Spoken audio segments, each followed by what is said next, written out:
My goal in life is to, every 18 months, every 2 years, in New York, show pretty much everything I've done in the way of paintings in that time period. This show is about 2 years, slightly more than 2 years since my last show in New York.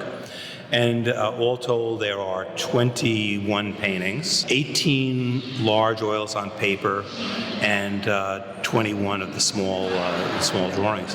I thought it would be really interesting to hang the paintings and the drawings together. I tried this, I found it interesting, I thought the drawings were of a pretty high quality, and I wanted to get them up. I wanted to get them into the show. I do have slight preferences. I like hanging things a little higher than is conventional in an art gallery. I think we started with this wall right over here, and we said this painting will look good on this wall when people first come in.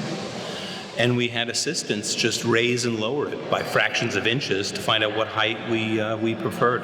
A lot of what I do in making a painting or making a drawing is to try to find ways to liberate it from that sense of theater, that, it has to be here, it has to be handled this way. The more standards you have for where your paintings hang, the more your heart is going to be broken.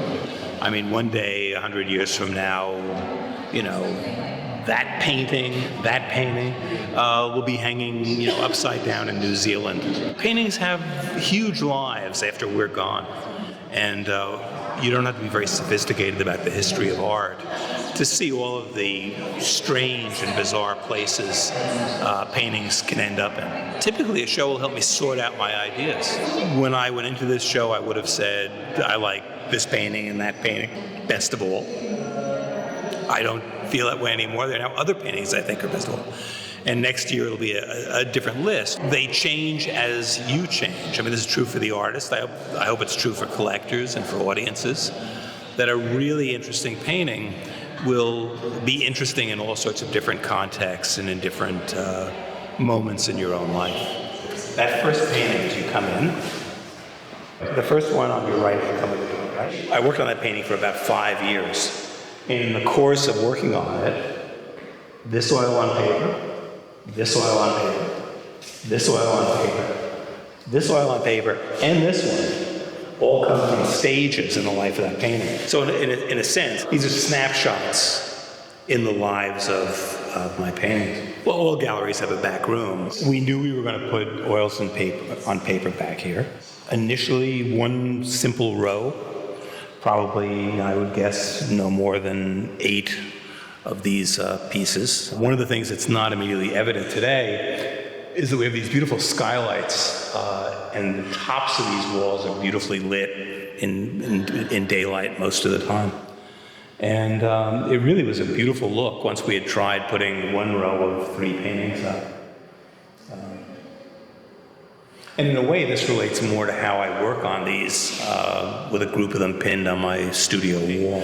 But in the studio, in my practice, I don't really see them as art objects. And it's only when they get out into the world, into this kind of a situation, that I can look at them with some kind of aesthetic dispassion. One thing I want to make clear is that in doing a show, and doing any show, and especially in doing this show, there is no didactic purpose to the show itself.